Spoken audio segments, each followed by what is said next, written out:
नमस्कार दोस्तों, कैसे हो। मैं आपका सभी का स्वागत करता हूं अपने हमारे चैनल में, महातो सर फैक्ट्स चैनल में, जहां पे हम सैनिक स्कूल उसका जो कॉम्पिटिटिव एग्जाम होता है उसका प्रिपरेशन कर रहे हैं। हमारी टीम पूरी आपके साथ है, आपके पढ़ाने में आपको हेल्प कर रही है, आपको पढ़ने में आपको हेल्प कर रही है।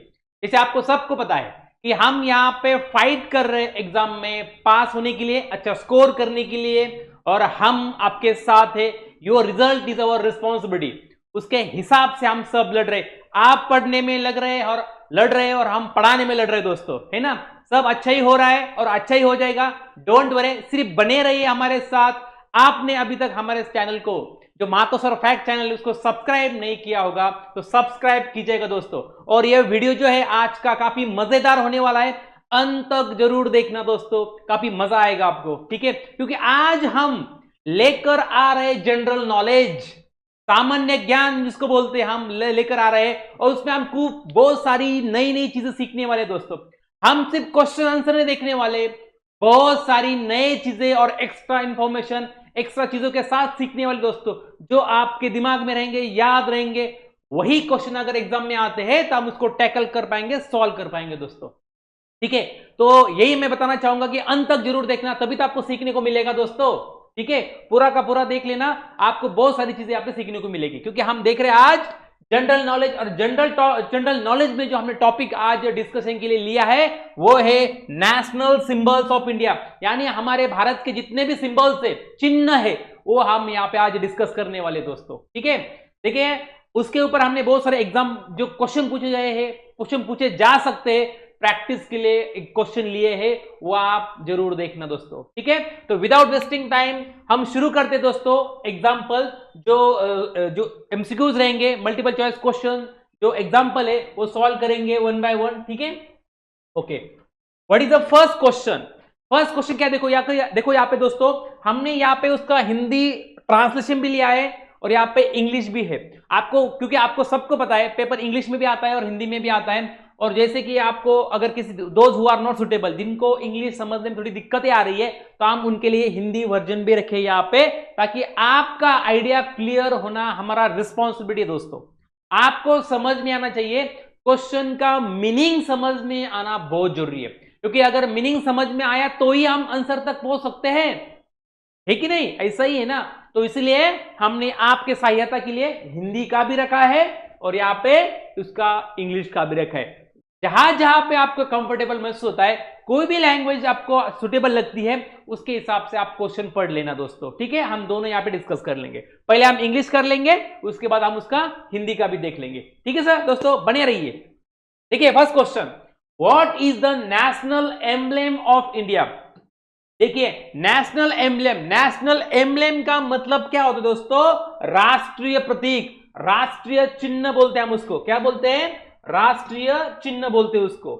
हमारा इंडिया का राष्ट्रीय चिन्ह कौन सा है दोस्तों, राष्ट्रीय चिन्ह है लायन कैपिटल ऑफ अशोका, है ना, जिसमें 4 लाइन होते हैं। उसके नीचे लिखा हुआ है सत्यमेव जयते। देखिए दोस्तों, लायन कितने, उसमें 4 है, दिखते कितने हैं, 3, एक पीछे होता है, यानी कि इसके पीछे एक है, यहाँ पे एक है और यहाँ पे एक है। इस प्रकार से हमने वो एम्ब्लेम बना दिया है, यानी कि this is the national emblem, उसको हम राष्ट्रीय प्रतीक बोलते हैं। यानी कि एक लाइन है, एक लाइन है, एक लाइन है और एक लाइन, यानी कैसे 4 लाइन है दोस्तों। अगर एग्जाम में कल कोई क्वेश्चन आता है कि भाई यहाँ पे शेर कितने हैं, लायन कितने हैं, तो 3 दिखाई देते दोस्तों, लेकिन 3 नहीं है, उसके पीछे एक है, यानी कि कितने हो गए, ये 4 हो गए। तो हमें और एक आगे स्टेज जाना है, इधर कौन सा एनिमल है, ये भी कौन सा एनिमल है, ये सब आपको पता होना चाहिए। यहाँ पे कौन सा नाम लिखा है, सत्यमेव जयते, ये भी आपको पता होना चाहिए। ये सिंबल कहां से आया है, ये आपको पता होना चाहिए। लेकिन यहाँ पे क्वेश्चन क्या है, सिर्फ नेशनल एम्ब्लेम की, यानी कि राष्ट्रीय प्रतीक की बात की है, इसलिए हमारा आंसर रहेगा अशोक की सिंह राजधानी, ये उस पे लिखा हुआ है और ये यहां से हमने ये उठा दिया है। यानी कि ये जो एम्ब्लेम है सम्राट अशोका ने बनाया था सारनाथ में, वहां से हमने उस एम्ब्लेम को उठाया है। और आज गवर्नमेंट के हर एक ऑफिसेस पे, हर एक चीज पे यही सिंबल रहता है, नेशनल एम्ब्लेम में उसके नीचे लिखा हुआ रहता है सत्यमेव जयते। ठीक है, this is the first question. Okay दोस्तों, next question, which river is designated as the national river of India? Bharat की राष्ट्रीय नदी कौन सी है? भारत की राष्ट्रीय नदी कौन सी दोस्तों? सिंपल सी बात है, सबको पता है, लेकिन फिर भी छोटी चीजें हैं, लेकिन कंफ्यूजन हो सकता है। कौन सी है? यमुना है, ब्रह्मपुत्र है, गंगा है कि गोदावरी है? तो हमारी एक बात याद रखना है, इंडिया में सबसे बड़ी जो रिवर है कौन सी दोस्तों? गंगा है। और गंगा को हम अपनी मां मानते हैं दोस्तों। क्या मानते हैं? अपनी मां मानते हैं। उसको इतना बड़ा हमने सम्मान दिया है इसलिए, और ये बड़ी भी है सबसे। आज आपको पता है, देखिए अच्छे, यानी कि ये फेमस रिवर में से एक है, और उसका जो लेंथ है, लंबाई है, लगभग 2500 किलोमीटर से भी ज्यादा है, और यही हमारी देश की राष्ट्रीय नदी है। आपको पता होना चाहिए दोस्तों, क्या है ये? राष्ट्रीय नदी कौन सी है? गंगा, जिसको हम क्या मानते हैं दोस्तों? मां मानते हैं। मां से आपको पता होना चाहिए, गंगा मां, राइट? तो इस प्रकार से आपको याद रखना पड़ेगा, कोई कंफ्यूजन नहीं होना चाहिए। कोई किसी को लगता है ब्रह्मपुत्र, साउथ इंडिया में आपको पता है, दक्षिण भारत में गोदावरी को मां मानते हैं, लेकिन हमारे यहां इंडिया की बात की है ना दोस्तों, तो पूरी इंडिया की बात करेंगे तो आंसर होगा आपका गंगा, क्योंकि गंगा मां होती है। ठीक है, next question, what is the national tree of India? ये आपको सब चीजें पता होनी चाहिए। भारत का वृक्ष कौन सा है, भारत का प्राणी कौन सा है, भारत का जो भी फेमस बर्ड्स वगैरह, फूल कौन सा, ये सब आपको चीजें पता होनी चाहिए, क्योंकि उसी पे बार बार क्वेश्चन आने के चांसेस ज्यादा है, और ऐसे क्वेश्चन पहले एग्जाम में भी पूछे गए हैं, जो आपको याद रखना दोस्तों। तो यहां पे क्वेश्चन क्या है? नेशनल ट्री की बात कर रही है। नेशनल ट्री यानी कि राष्ट्रीय वृक्ष कौन सा है भारत का? अरे यार, हम भारत में रहते हैं, हमारे भारत माँ है, हम जिसके पुत्र है, हमें भारत अपनी माँ के बारे में सब चीजें पता होनी चाहिए। कौन सा क्या है, कौन सा क्या नहीं, ये सब चीजें पता होनी। भारत का भूगोल पता होना चाहिए, भारत का इतिहास पता होना चाहिए, भारत की संस्कृति, कला, ये सब हमें पता होना चाहिए दोस्तों, क्योंकि हमारा जन्म इतनी अच्छी पवित्र धरती पे हुआ है, जिसको हम मां बोलते हैं। ठीक है, तो यहाँ पे देखिए, national tree of India, Bharat का राष्ट्रीय वृक्ष कौन सा है? कौन सा होगा रे भारत का राष्ट्रीय वृक्ष? क्या बनियान है, नीम है, पीपल है, मैंगो, ये सब दिखाई देते थे पेड़ हमें, लेकिन फिर भी हमने बनियान ट्री को, जिसको हिंदी में क्या बोलते हैं? बरगद का ट्री। कौन सा? बरगद का ट्री बोलते, वो हमारा राष्ट्रीय वृक्ष है दोस्तों। क्या है? राष्ट्रीय वृक्ष है, याद रखना है दोस्तों, बहुत सिंपल है। बनियान ट्री उसको इंग्लिश में बोलते, और बरगद क्या बोलते हैं उसको?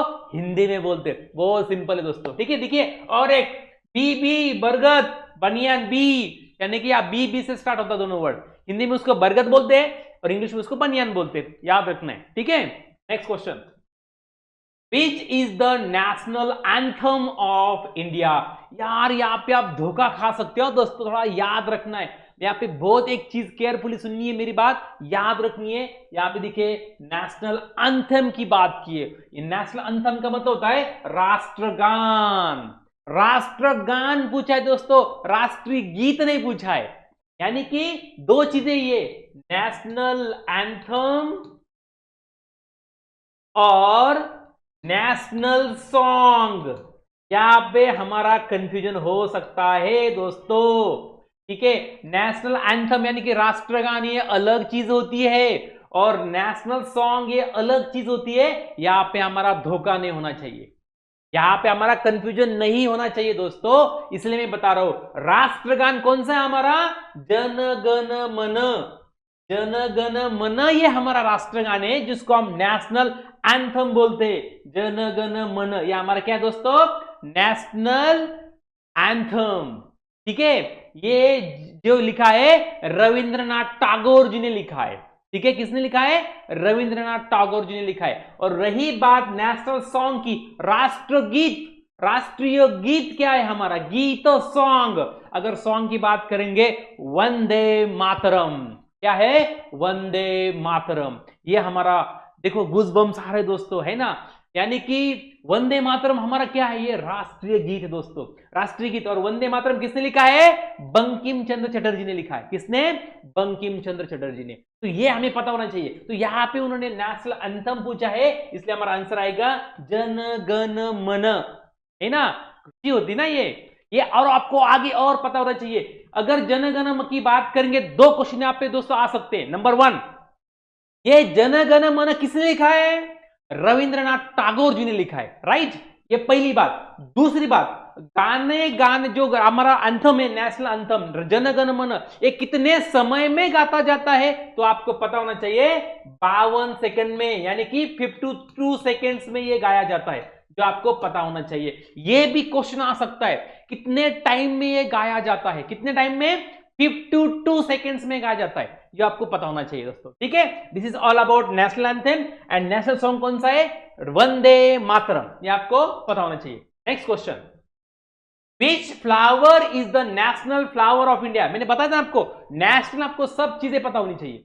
नेशनल फ्लावर कौन सा है, नेशनल फ्लावर है यहाँ पे, यानी कि राष्ट्रीय फूल, हमारा राष्ट्र का फूल कौन सा है, फूल है लोटस। और लोटस को क्या बोलते हैं हम हिंदी में, कमल। क्या बोलते हैं, कमल, है ना। कमल का फूल जो काफी हरा बहुत अच्छा होता है, सुंदर होता है, मोहक होता है, अट्रैक्टिव होता है, जो हम भगवान को अर्पण भी करते हैं, और बहुत बड़ा सा होता है। यानी कि दिस इज द फ्लावर, ये हमारा क्या है, नेशनल फ्लावर ऑफ इंडिया है। रोज नहीं यार दोस्तों, याद रखना है, धोखा नहीं होना चाहिए। हम भावना में इतने भी नहीं बहने चाहिए कि हम रोज लिख देंगे। रोज नहीं है, गुलाब नहीं है, कमल है, जो आपको पता होना चाहिए दोस्तों, ठीक है। नेक्स्ट क्वेश्चन, देखिए यहाँ पे ये क्वेश्चन आया है, what is the national song of India. देखिए यहाँ पे नेशनल अंथम नहीं बोला, अभी उन्होंने नेशनल सॉन्ग बोला है, यानी कि राष्ट्रीय गीत कौन सा है हमारा। और मैंने 2 मिनट पहले आपको बता दिया है, आप ही बताओ, ये 4 ऑप्शन है हमारे सामने, कौन सा है राष्ट्रगीत, राष्ट्रीय गीत, नेशनल सॉन्ग कौन सा है, Vande Mataram.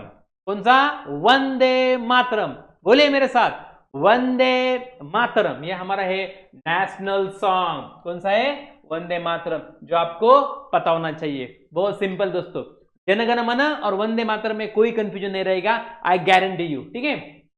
Next question, which vegetable is designated as the national vegetable of India. यार भारत का नेशनल वेजिटेबल कौन सा है, नेशनल वेजिटेबल मीन्स व्हाट, राष्ट्रीय सब्जी।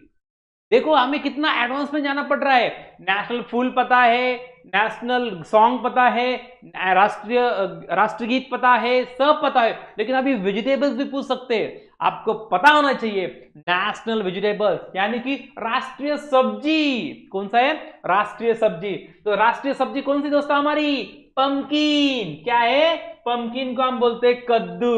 क्या बोलते हैं, कद्दू, जो आपको पता होना चाहिए।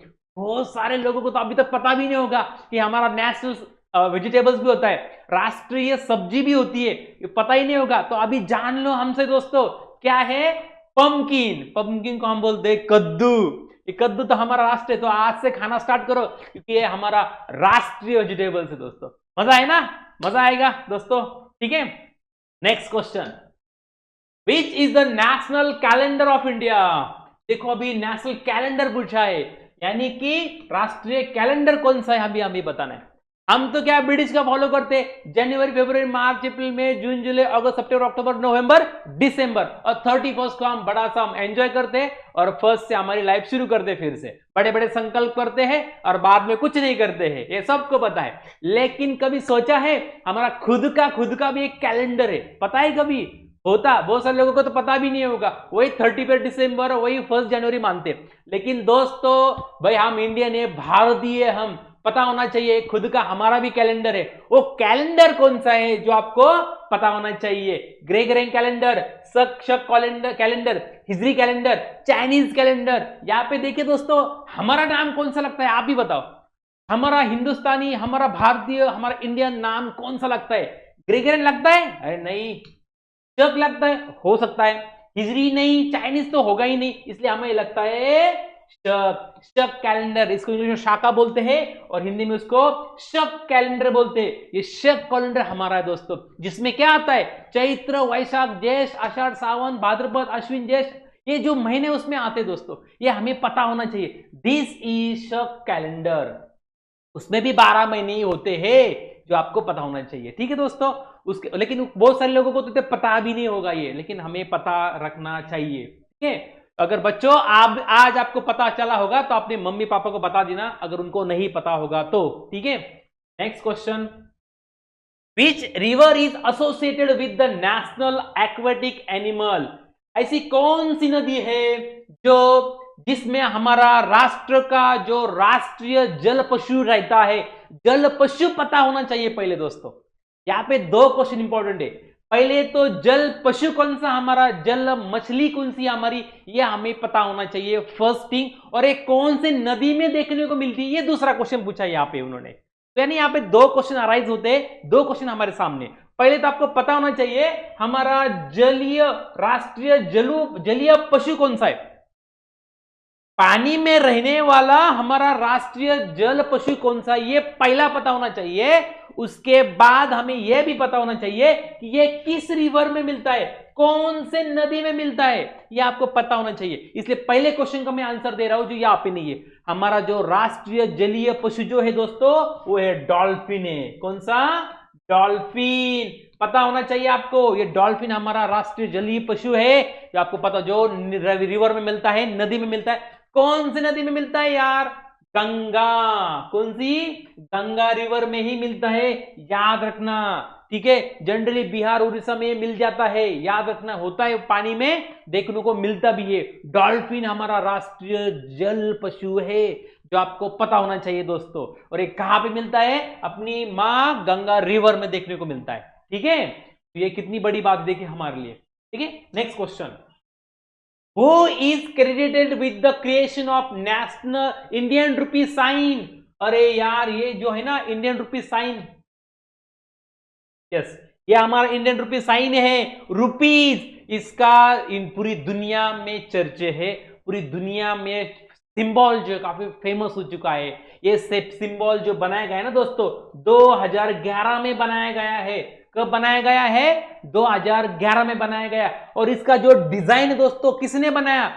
डी उदय कुमार ने बनाया है। डी उदय कुमार, धर्मलिंगम, डी उदय कुमार धर्मलिंगम ने यह सिंबल बनाया है, जो 2011 में बनाया गया था और आज काफी फेमस हो चुका है। सिंपल है लेकिन बहुत बढ़िया है, सिंपल है लेकिन बहुत बढ़िया। This is the symbol of rupees. देखिए, भारतीय रुपए चिन्ह, ये रुपए चिन्ह है, किसका श्रेय दिया जाता है? डी कुमार धर्मलिंगम, उन्होंने अपना ये सिंबल बना दिया है। जो डिजाइनर थे, जो आपको पता होना चाहिए, ये गुजरात में सिंबल बनाया गया, याद रखना है। ठीक है, कब बनाया गया? 2011 में। अगर आपको साल पूछेंगे तो 2011 ये साल है, ये भी याद रखना है। ठीक है, next question, how many lions are depicted in the national emblem of India? यार, अभी तो हमने चर्चा किया उसका, मैंने बताया था आपको। यानी कि क्वेश्चन क्या पूछा है, फिर से आप देखिए, भारत के राष्ट्रीय प्रतीक में हमारा जो नेशनल एम्ब्लेम है, उसको प्रतीक बोलते हैं हम, उसमें कितने शेर दर्शाए गए हैं? कितने शेर दर्शाए गए हैं? ठीक है, हमारा, देखो मेरा ड्राइंग इतना अच्छा नहीं है दोस्तों, याद रखना, लेकिन मैं निकालने की कोशिश कर रहा हूं। ठीक है, हाँ ठीक है, तो ये कितने शेर है उसमें, ये हमें बताने हैं। देखिए यहां पे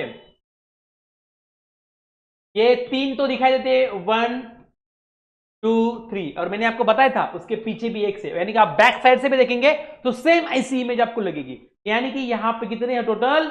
टोटल 4 शेर है। कितने? 4 है। इसलिए हमारा आंसर क्या होगा दोस्तों? डी, 4, 4 शेर आपको देखने को मिलेंगे। ठीक है, next question, how many spokes are there in the Ashoka Chakra, the national anthem of India? कितने स्पोक्स है उसमें, हमने काउंट करने दोस्तों। ठीक है, अभी तो मैं पूरे नहीं निकाल सकता दोस्तों यहाँ पे, लेकिन मैं बता दूं, इसको स्पोक्स बोलते हैं।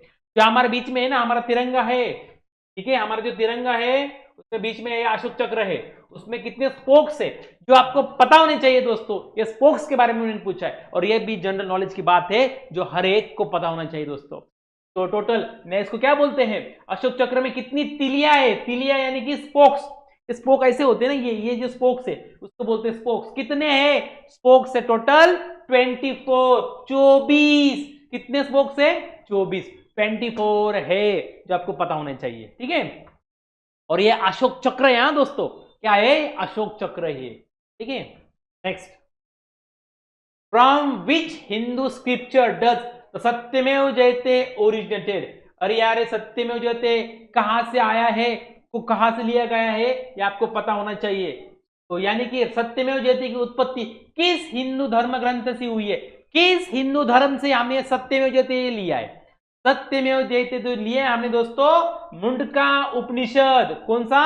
मुंडका उपनिषद, ये जो हमारा धर्म ग्रंथ है उसमें से हमने ये लिया। वेद होता है, उपनिषद होते हैं, उसमें उपनिषद जो है उसका नाम क्या है? मुंडका। ये मुंडका उपनिषद जो हमारा ग्रंथ है, ये धार्मिक ग्रंथ है हमारा, काफी पवित्र ग्रंथ है, उसमें से हमने ये सत्यमेव जयते ये वर्ड लिखा है। सत्य की जीत, सत्यमेव जयते, सत्य की जीत होती है हमेशा, उसको मीनिंग होता है, यानी कि इसका है सत्यमेव जयते बोलते हैं, ठीक है।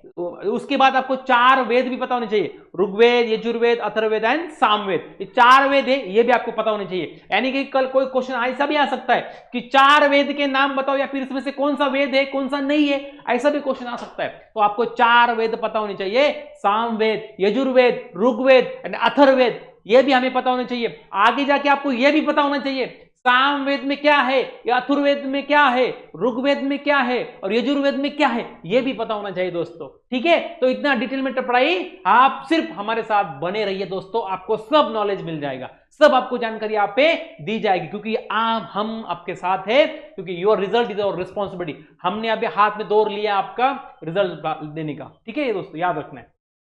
Next question, When was the Ashoka Stambha adopted as the national emblem of India? यार कितनी बड़ी बात है, जो अशोक स्तंभ है दोस्तों, जो अशोक स्तंभ है, जैसे 4 शेर है, वो जो सत्यमेव जयते जो अपना जो एम्ब्लेम है, उसको कब हमारा राष्ट्रीय प्रतीक के रूप में माना गया है, अपनाया गया है, हमें पता होना चाहिए। सिंपल सी बात है, भारत को फ्रीडम कब मिला है? 15 अगस्त 1947 में मिला है। उसके बाद हमने हमारा कॉन्स्टिट्यूशन लिखा है। कॉन्स्टिट्यूशन कब अडॉप्ट किया हमने, कब इंप्लीमेंट किया हमने? 26 जनवरी 1950। उस दिन हमने हमारा क्या किया है, जो हमारा कॉन्स्टिट्यूशन है, संविधान है, उसको क्या किया है हमने? इंप्लीमेंट करना स्टार्ट कर दिया, पूरे देश में लागू कर दिया है, उसको पूरे देश में लागू कर दिया है। और उसी दिन, उसकी दिन से पहले हमने क्या किया है, ये एक दिन पहले उस चिन्ह को हमने अडॉप्ट किया था। 26 को तो हमारा इंप्लीमेंट हो चुका है, उसके पहले दिन हमने ये सब किया है। कब आएगा फिर आंसर, क्या आएगा? 25 जनवरी 1950। 25 जनवरी 1950 को हमने ये सिंबल जो है एडॉप्ट कर दिया है, ठीक है, ये आपको पता होना चाहिए। Next, the first month of national पंचांग, हमारा जो नेशनल पंचांग है उसके हिसाब से हमारा कैलेंडर है, उसके हिसाब से पहला महीना कौन सा आता है? कौन सा आता पहला? चैत्र, वैशाख, जेठ, आषाढ़, श्रावण, ये सब है, ठीक है। तो पहला आता है चैत्र, आता है कौन सा? चैत्र, आपको पता होना चाहिए, ठीक है, चैत्र। ऐसे उसमें भी हमारे इसमें भी 12 महीने है, जनरली मार्च और अप्रैल में ये सब चैत्र महीना आता है, आपको पता होना चाहिए। हमारा जनरली इंग्लिश के हिसाब से मार्च अप्रैल में हमारा ये चैत्र शुरू हो जाता है, ठीक है। वैशाख होता है ना, चैत्र वैशाख, वैशाख में देखो ना कितनी गर्मी लगती है ना, गर्मी लगती है। नॉर्थ इंडिया में तो देखो कितना लू, कितना गर्मी, पसीना, ये सब चीजें है ना। Next, the national song Vande Mataram is written by, ये किसने लिखा है? वंदे मातरम, वंदे मातरम लिखा है बंकिम चंद्र चटर्जी। किसने लिखा है? मैंने बताया था आपको, बंकिम चंद्र चटर्जी, उन्होंने ये वंदे मातरम राष्ट्र गीत लिखा है, ठीक है, राष्ट्र गीत लिखा है, ये भी आपको पता होना चाहिए, ठीक है। Next, the national aquatic animal, हमारा राष्ट्रीय जलीय पशु कौन सा है? अरे हमने 5 मिनट पहले डिस्कस किया है, मैंने आपको बताया था, राष्ट्रीय जलीय पशु कौन सा है हमारा? डॉल्फिन। कौन सा डॉल्फिन? गंगा रिवर में मिलने वाला गंगा डॉल्फिन, जो कौन सी रिवर में मिलता है? गंगा रिवर में मिलता है, और उस नदी में मिलने वाला जो डॉल्फिन है वो हमारा राष्ट्रीय जलीय पशु है दोस्तों, एनिमल है, याद रखना, जो जल वाला है। Next, What does white color in the Indian national flag represent? यार देखिए दोस्तों, हमारे 3 कलर है, ना, केसरी, सफेद और हरा, ये 3 कलर है। तो ये क्या रिप्रेजेंट करता है, ये क्या रिप्रेजेंट करता है और ये क्या रिप्रेजेंट करता है, आपको तीनों चीजें पता होनी चाहिए। यहां पे उन्होंने कौन सा पूछा है, व्हाइट कलर पूछा है। And white colour represent peace and truth, यानी कि शांति और सत्य को रिप्रेजेंट करता है। शांति और रिप्रेजेंट पीस एंड ट्रूथ, हमारे व्हाइट कलर कौन सा क्या रिप्रेजेंट करता है, शांति एंड सत्य उसको रिप्रेजेंट करता है, यानी कि पीस एंड ट्रूथ को रिप्रेजेंट करता है, जो आपको पता होना चाहिए। नेक्स्ट, हाँ, arrange the month based on our national calendar in correct serial. देखो हमारे जो इंडियन भारतीय जो महीने हैं, कैलेंडर है हमारा, उसमें से उन्होंने 4 महीने दिए, उसका हमें सीक्वेंस लगाना है। ठीक है, तो पहले तो सबको पता ही है, चैत्र आता है, उसके बाद वैशाख आता है, यानी कि उसके बाद चैत्र वैशाख ज्येष्ठ आता है, उसके बाद आषाढ़ आता है। ये चारों ऐसे सीक्वेंस है, तो एबीसीडी आएगा। और एक मैं आपको चीज बता देता हूं दोस्तों, लास्ट टाइम भी मैंने जब हम इंग्लिश पढ़ रहे थे उसमें भी मैंने आपको बहुत बार बता दिया है, अभी फिर से बता रहा हूं, this is a competitive exam, this is competitive exam. Competitive exam में हमें यूज करना पड़ता है अपना लॉजिक यूज करता है, क्योंकि हमें एमसीक्यू क्वेश्चन सॉल्व करने हैं।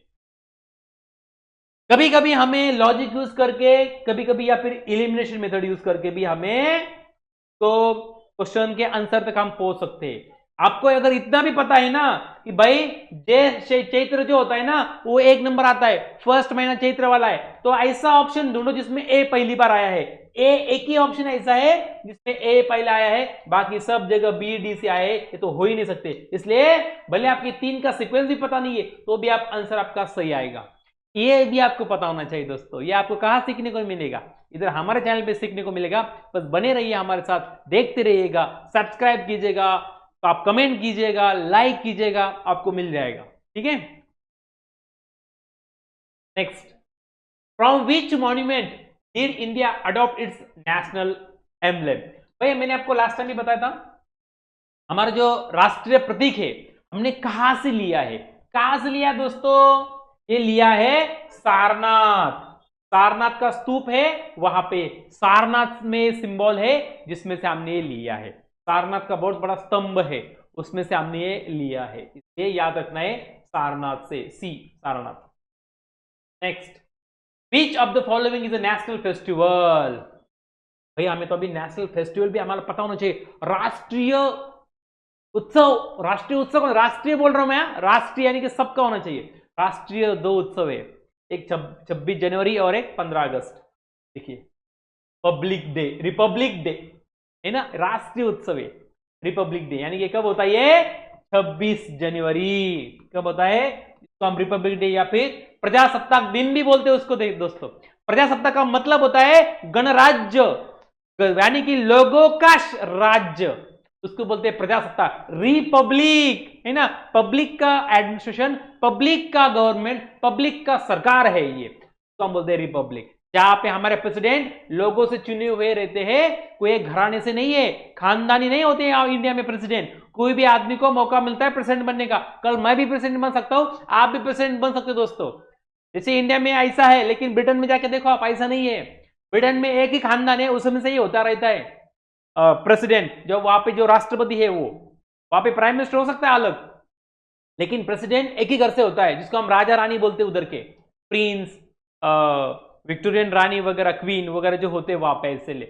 हमारे इंडिया में ऐसा नहीं है। देखिए द्रौपदी मुर्मू जी कहां से है, उड़ीसा कहीं से है वो, यानी कि पता भी नहीं था किसी को, एक फेमस खानदान से जुड़ी है। कोई भी गरीब अमीर कोई भी बन सकता है इंडियन प्रेसिडेंट। वो वो औकात होना बहुत इंपॉर्टेंट है हमारे पास, वो नॉलेज होना बहुत इंपॉर्टेंट है हमारे। हमारा जो नेशनल फेस्टिवल कौन सा है, republic day. Next, what is the ratio of width to the length of the national flag of India. अरे यार, जो हमारा फ्लैग है ना, नेशनल फ्लैग, ये उसका एक रेशियो भी होता है, ये और ये रेशियो भी होता है। ये रेशियो कितना है हमारा, 3:2, यानी कि ये हमारा रेशियो है, याद रखना है। ठीक है, यानी 3:2, 3:2 याद रखो, 3:2। ठीक है, बस तो भी आपको पता चलेगा। नेक्स्ट, हु हैज रिटर्न सारे जहां से अच्छा। यारे ये जो देखो, सारे जहां से अच्छा, इतना बढ़िया गीत है, लिखने वाला कौन है। कोई भी लगेगा कि यार किसी हिंदू आदमी ने लिखा होगा, ठीक है, कोई भी लगेगा सारे जहां से अच्छा है ना, लेकिन नहीं दोस्तों, ये लिखा है मोहम्मद इकबाल ने।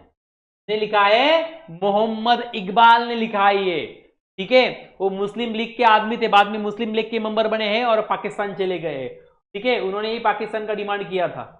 उन्होंने पहले भारत में थे और भारत के लिए उन्होंने गीत लिखा है, सारे जहां से अच्छा हिंदुस्तान हमारा, ठीक है। ये आपको पता होना चाहिए।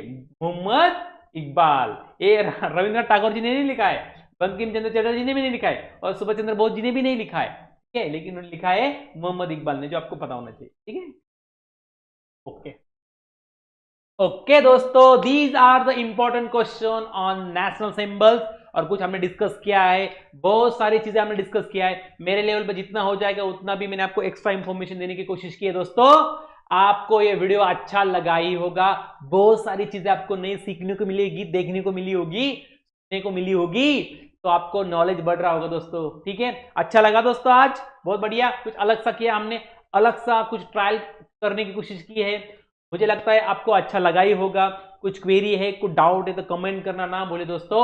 अगर ये वीडियो अच्छा लगा होगा तो प्लीज लाइक कर देना, क्योंकि आपका जो इनिशिएटिव है, लाइक है, हमारा कॉन्फिडेंस बढ़ाता है, हमें, हमारे लिए मोटिवेशन होता है, अच्छा लगता है, बूस्ट मिलता है हमें, ताकि हम आपको अच्छा और नए अच्छी तरीके से नया वीडियो लेके आते हैं दोस्तों, ठीक है। तो अभी तक आपने हमारा चैनल सब्सक्राइब नहीं किया होगा, मातो सर फैक्ट चैनल, उसको सब्सक्राइब कीजिएगा और अपने फ्रेंड्स में उसको शेयर जरूर कीजिएगा दोस्तों, ठीक है दोस्तों। आई होप सो आपको अच्छा लगा होगा। Thank you very much. जय हिंद, जय भारत।